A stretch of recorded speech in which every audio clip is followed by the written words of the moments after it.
whooping. So, can I start that over? Yes. Because I wasn't recording. Hello, welcome in. How you doing? I'm Climax. Spelled with a K, K-L-I-M-A-X-S, two X's because I got two X's. Anyone before and after don't count.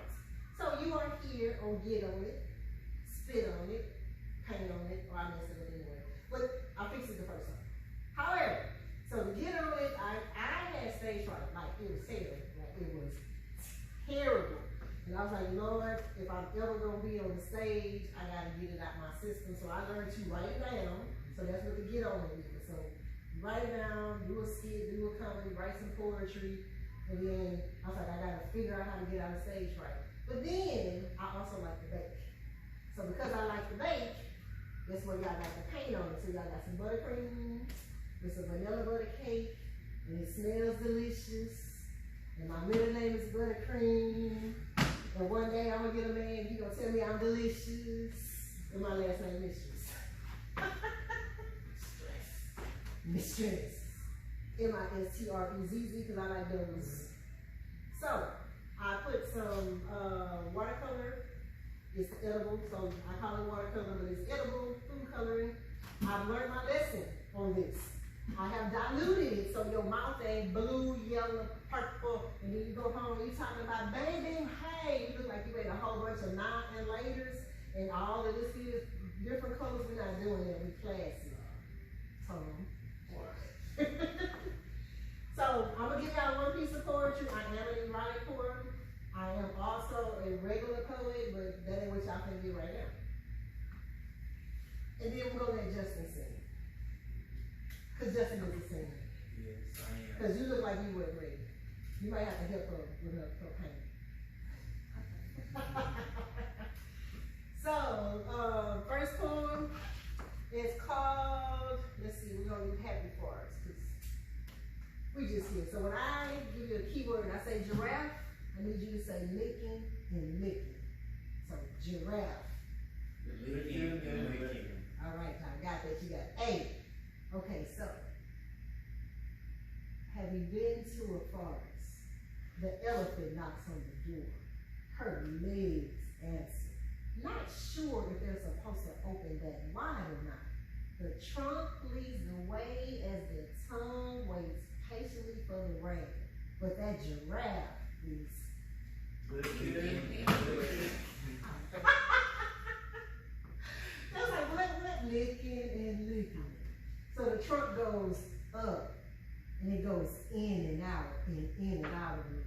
But that giraffe is Licking and licking. two lickings. I feel I was too generous. That's fine. And I'm a goofy erotic poet too, so it's really funny. So excited, the butterfly flies up. His wings have changed colors, but that damn giraffe is licking and licking. So the elephant now runs away, well satisfied. But that damn giraffe is licking and licking. So I'm gonna walk out onto the ledge so I can see what I can see. And I look over the horizon, I look over and I say, ooh, he just keeps licking and licking. I was like, oh, he has a long ass tongue.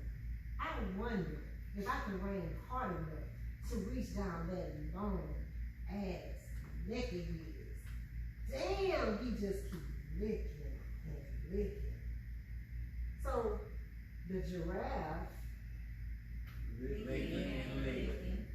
and then he licks his lips. And then he licks me. So I lick his lips. And then he licks me again. Damn, he just keeps licking and licking. The elephant comes running back. But that giraffe is Licking and licking. the trunk goes up and I flip over. But that damn giraffe is Licking and licking.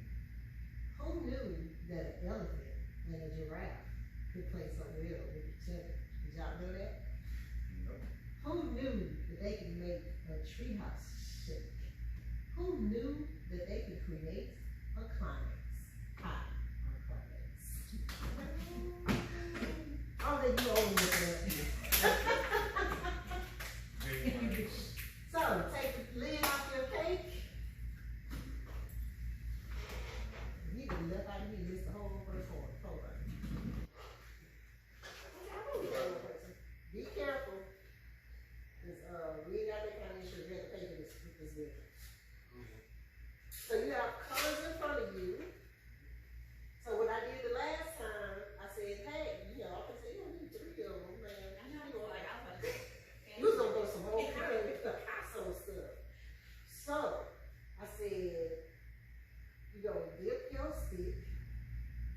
and then you gonna add your stroke, and then you gonna spit your shit. However, if y'all ain't spitting shit, whether it's a song or a comedy piece or not, then when I say that, just point at somebody and ask them to do it for you. That works? It works. Cool. See how that works? So, we gonna dip our stick.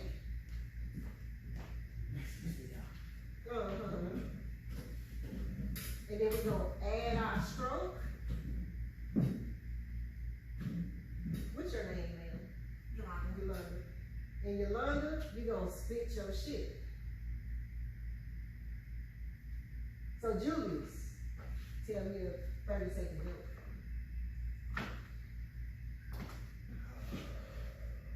Let's see. Oh, it's interactive. And on the spot, right? Let's see.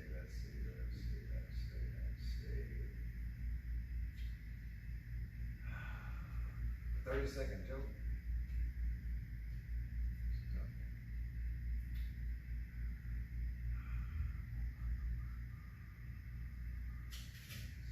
You can keep painting while you think. Okay. Yeah, you just keep painting until you figure it out. It's like. Do we need to spit? I got you. I can go one. There was a lady who went to the gas station, and she went to the gas station, and she got out from some gas, and she had a cigarette in her hand. So I look over again, and all of a sudden I see this woman running around the car and everything around the gas station. She's waving her arm out. The right arm is on fire. So this cop pulls up, he throws her down on the ground, rolls her over, and he handcuffs her.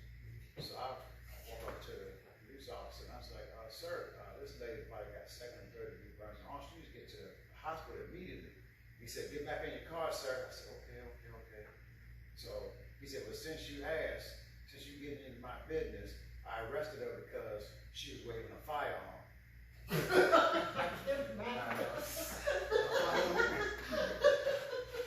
Firework. I got that. I never heard that one. Oh my God. Okay, so we started over. So dip your stick, add your stroke, and spit your shit. Okay. Woman goes online and she orders a sex toy, and she orders a magic dildo, and basically it operates by command. So she says, magic dildo my pussy, and of course the dildo starts fucking her, and so she gets so hooked on it that she's driving with it, and she's horny, and she starts she orders the dildo, magic dildo my pussy. So the dildo starts fucking her while she's driving. What is that? And she's swerving all over the road. And the cop pulls her over. And she's like, I'm sorry, officer, but he goes, what, you're all over the place. And she's like, I'm sorry, but I got this sex toy. And he's like, ma'am, this ain't time for stories. Like, it's a magic dildo. I'm sorry, I came to the stop. And the cop goes, oh, magic dildo my ass. I can get back. That was Oh good. my God. That was good. You never know. Okay, use your imagination. Okay, for me a joke. It can be a piece of a joke or a piece of a funny line. Let me set it up for you while you think it. Y'all can continue to paint. So, dip your stick, so act like you're dipping your stick. Dip your stick, add your stroke, and spit your shit. Okay.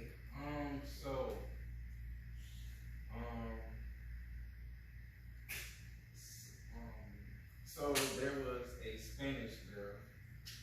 She was at the bus stop with her friend, and they were speaking English to each other, just conversating.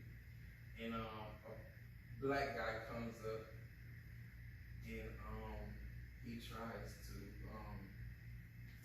talk to them. You know, he tries to talk to them at the bus stop as he's there with them, and they get scared, so they start speaking in Spanish towards each other, and but the whole time the guy thinks that the girls is hitting on him. Oh. So he's engaging with it. He's over here flirting with them, but the whole time that they not like flirting with him back. They talking like, what is this guy doing? Like, he's crazy. He's trying to talk to us like that. And that's my joke. You gonna stick to singing. You got the last part down there. Yesterday told me when I tried to do my first joke, it was terrible. It was terrible. It was like, what? You should probably have understood another joke than like, oh God. It's different when you're in your living room.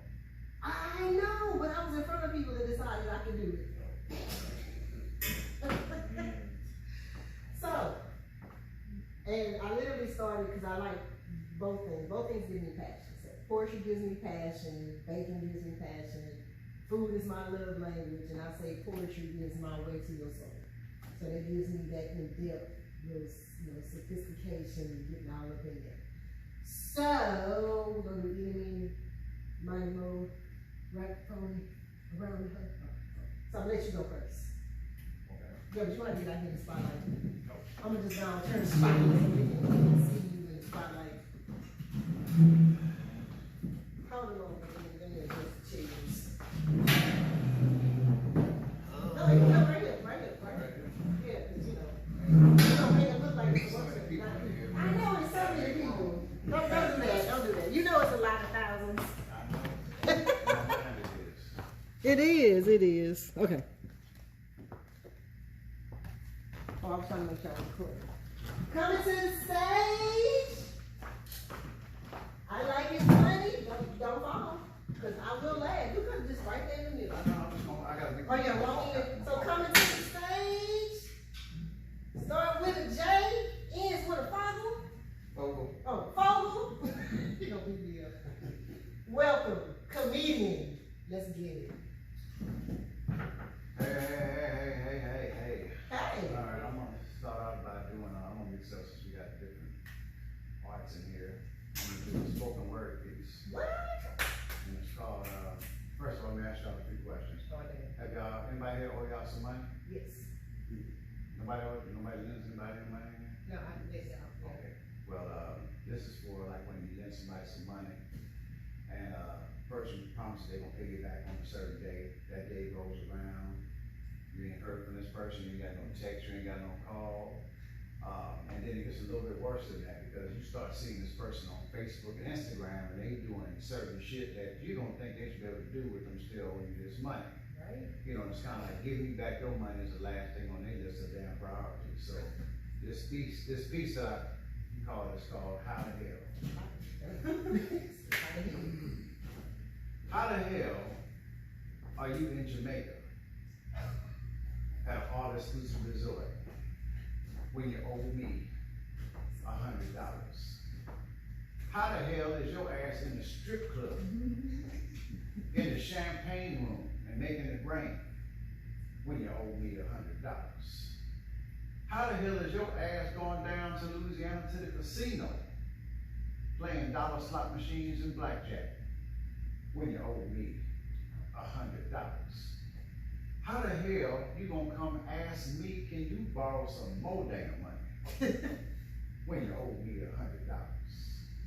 How the hell did I find out that you done lent another motherfucker some money when you owe me $100?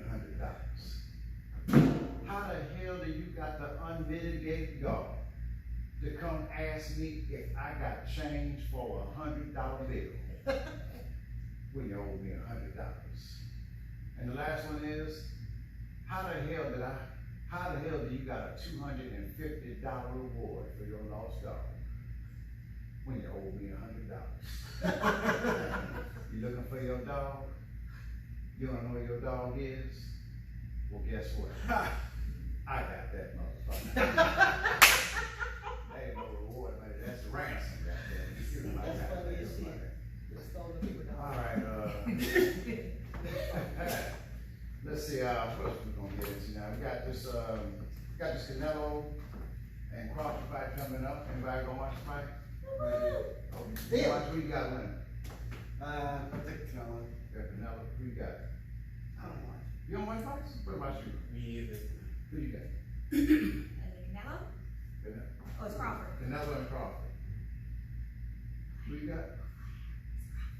She said, who she got? Crawford. Crawford. She got Crawford. Crawford. Alright, well, I used to be a boxer for 21 years. And, you know, like a lot of athletes, they have trouble giving the sport up that they love doing. I happen to be one of them. The boxers, I think, have it worse because it's kind of like it's just one-on-one. You don't have to worry about any teammates. So, anyway, it's just hard to give it up. So, I was still boxing in my 40s. And about 10 years ago, I fought this boxer named Sergey Crusher Kovalev, world champion, hard puncher, Russian motherfucker. And in the first round of our fight, and you know, the thing about it is, you know, it comes to a point where when you start appearing regularly in other people's knockout highlight reels, it's time to start looking for something else to do, you know what I'm saying? So, in the first round of this fight, this motherfucker hit my ass so damn hard with a right hand that he actually knocked some goddamn sense into my ass. He hit me so goddamn hard that my damn driver's license photo, my lips swelled up on that motherfucker. He hit me so goddamn hard that I actually heard myself talking to myself. And I was very disrespectful of myself. I said to myself, Julius, why in the hell is your 40-year-old ass in the ring with this young, heavy-handed, gorilla strength motherfucker? Go sit your old black ass down somewhere. So man, I stumbled back to the corner after taking a thorough ass whipping. Coach started giving me some instructions. I looked up at him and I said, look here, coach, you can keep all the motherfucking instructions. Matter of fact, you can start gathering these water bottles, spit buckets, towels, and ice because I'm getting ready to take my ass back to the hotel room. And that's exactly what the hell happened to. I got TKO'd in the second round by Sergey Crusher Kovalev. And that's a true story. Okay, I served 20 years in the U.S. Army. Got me clap,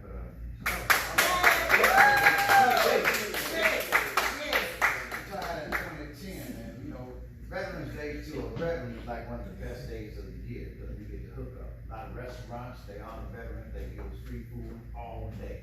So this past Veterans Day, I went to a couple of these establishments that honor veterans, pay tribute to us. Now, a lot of times veterans, both men and women, they're proud individuals who do not want to appear as if they're taking advantage of their military benefits and entitlements. Well, I'm not one of those motherfuckers. I gave up saying 20 years of my life, I'm gonna get every goddamn thing that I can. So, this past Veterans Day, I went to Applebee's, Boston Market, Buffalo Wild Wings, Chipotle, Chili's, Denny's, Golden Corral, Hooters, IHOP, Krispy Kreme, Little Caesars, Longhorn Steakhouse, Outback Steakhouse, Ponderosa Steakhouse, Hootie Tuesday, Red Robin, Red Lobster, Starbucks, Taco Cabana, Wendy's, and Zaxby's, just to name a few of them. Now, if y'all are surprised I remember all those restaurants like that, you are giving me entirely too much credit. Because the only thing I did was I went to Africa for oil. And if there's anybody in here that should be surprised that I remember them, it should be myself. I just got to smoke this weed about 30 minutes ago. So, I guess the moral to that story is, there's no more. I'll just tell you what the fuck I did. Man, make some notes to be former President Barack Obama. Oh yeah, we're not here. I haven't met Obama probably about 8 years ago. He was out of office, and you know, y'all remember when he was running for president, they was talking about he was a Muslim, he wasn't a U.S. citizen, he wanted to see his birth certificate and all that crazy shit. So you know, when I want to know something, I like to go to the source. So I asked him about it. I said, Barack, what's this about you not being a Muslim, not being a U.S. citizen, you being a Muslim and all this here? And this is what Barack told me. He was like, you know, Julius, that right there is a very good question. I got an answer for you. Now, as you may remember, while I was on my campaign trail, there was a lot of talk to Barack Obama. This Muslim. Now, you and I both know that if I ever said I was a Muslim, I would have been 44th president. But now that I've served my 2 terms, here's to say those people that made those comments. Bismillah, Rahman, Rahim, Alhamdulillah, Rabbil Alameen. I said, I knew he was a Muslim. Then Barack said, you know Obama had jokes to you. I said, no, I didn't, Barack. No, I did not. And I'm just fucking around with y'all. I ain't never been former President Barack Obama. I just smoked some damn good weed, and when I smoke weed, I have visions. And that was one of them, and that's what that nigga told me. Oh shit, what else I was gonna get into? I don't know if y'all noticed, but did y'all know that right now sexually transmitted diseases are at an all-time high? In old folks' homes? Oh, yeah. Oh yeah, these old wrinkly senile, they are fucking their asses off in these old folks' homes, and they raw dog. So what I figured I was gonna do, I said, you know what? I'm gonna find me one of these damn old folks' homes that got this type of action going on in it. I'm gonna set up cameras for about 6 months, and I'm gonna make a reality TV show. I'm gonna give you all the hot, spicy, juicy details of what's going on in some of these old folks' homes. You're gonna find out that Miss Gwendolyn is fucking the cook, Miss Mildred is fucking the janitor, the site coordinator is giving Mr. Henry head once a week. You're gonna find out all of these hot, spicy, juicy details, and guess what the reality TV show is gonna be called? What? The Last Days of Our Lives. Oh, that's not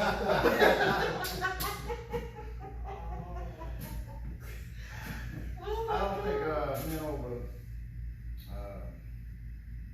yeah, that's one reason I don't think men over 65 should be using Viagra, because, you know, I'm thinking about the older people, not the old folks home. But there's another reason I don't think men over 65 should be using Viagra.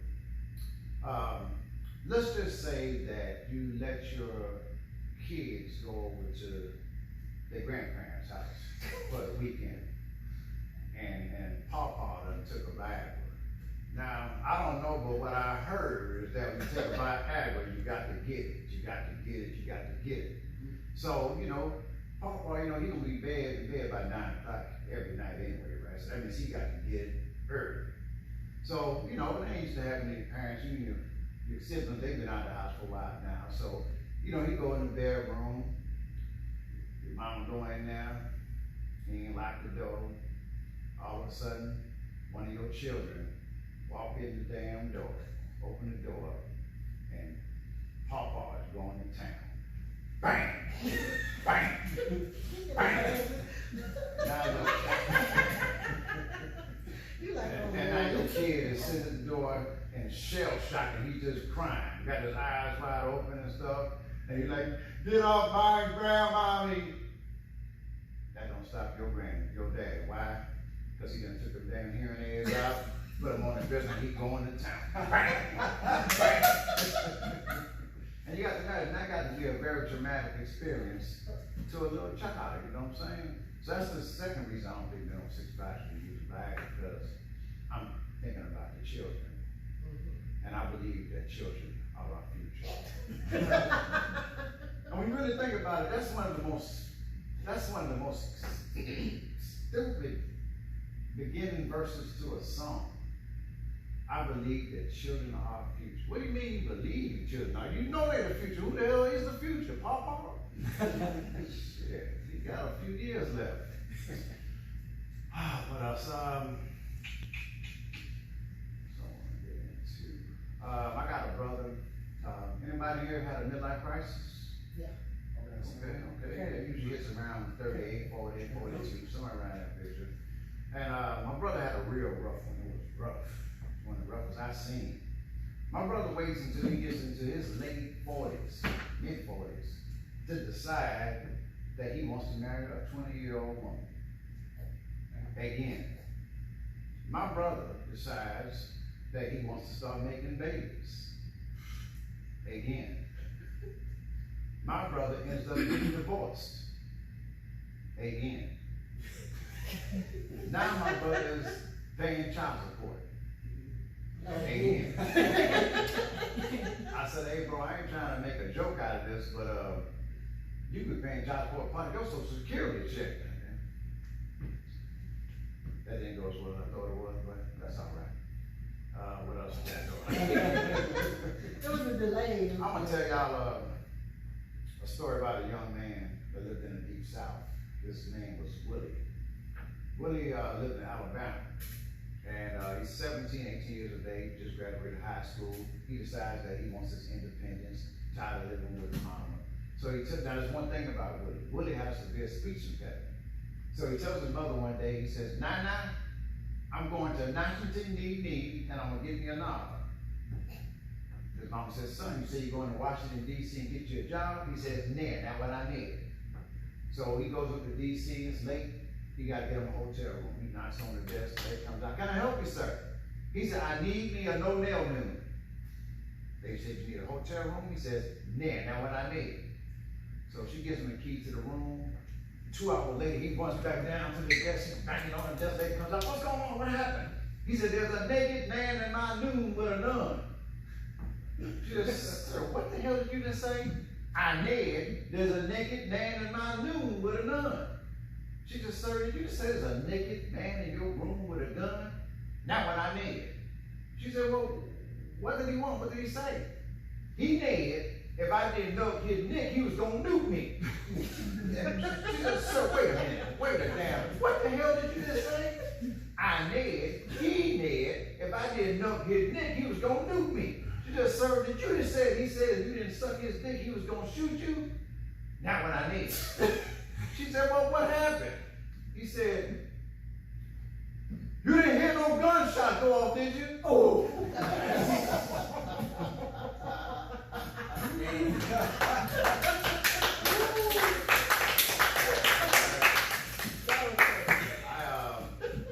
I'm getting older, I'm getting older, and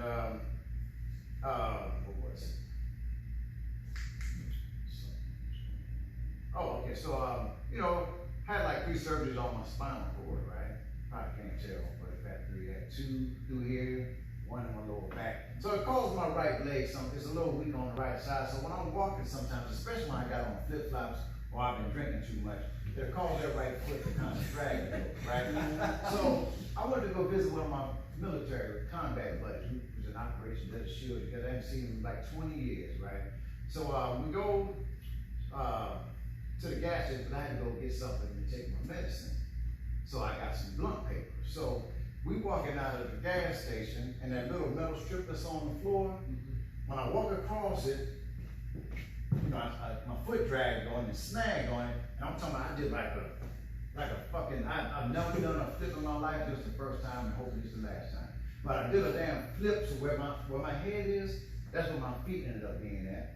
And where my feet is where my head ended up being at. Did a whole fucking flip, come crashing down on my back, knocked the wind out of me and stuff. And my buddy, my combat brother, he don't come to me and ask me, and when I flipped, my fucking flip-flop just got flung off my damn feet and shit, right? He gonna come to me talking about, hey man, are you all right? I was like, man, does it fucking look like I'm all right, man? I said, man, where the fuck are my flip-flops at? This motherfucker gonna say, one's at pump 2 and one's at pump 7. I said, man, where ain't you gonna go get the motherfuckers from? You see how that damn broke a goddamn neck? How you want me to walk across this damn dirty asphalt with these white socks? You supposed to be my battle mate, my brother. You done changed on me, man. You up here laughing and shit at a brother. Like y'all in here laughing. Well, fuck y'all too then. Oh shit. Man, I'm just over here just fucking around. Okay, well, you can say if you want, it's up to you. Okay, well, let me see, I'm gonna leave y'all with something, man. Let's see what's another one. So you can always come back. That's right, that's right. Yeah, we got I'm gonna leave y'all with something positive then. Leave y'all with something positive, something to think about. Y'all watch cartoons? Yes. Okay. When y'all going through a rough time in your life, there's somebody you could think of that'll brighten your day. It'll make you feel better about what you're going through. Think about SpongeBob SquarePants. SpongeBob SquarePants lives in a damn city called Bikini Bottom. He works at a damn fast food restaurant called the Krusty Krab. He got a best friend named Patrick that's probably the most dumbest motherfucker you ever meet in your life. He got a co-worker that can't stand Patrick or SpongeBob's ass, and all three of these motherfuckers just happen to be next door neighbors. He got a boss named Mr. Krabs, that's the cheapest boss you ever meet in your life, but yet SpongeBob brings his ass to work every day happy, he's not gonna let you fuck up his image. So you think you're going through a rough time in your life, think about SpongeBob, SquarePants, and his circumstances, and hopefully that'll make you feel better. And if it don't, I really don't know what to fucking tell you, you know, I can figure that shit out. Not a psychologist, I'm a comedian. I'm Julius Fogle, and y'all enjoy the rest of it.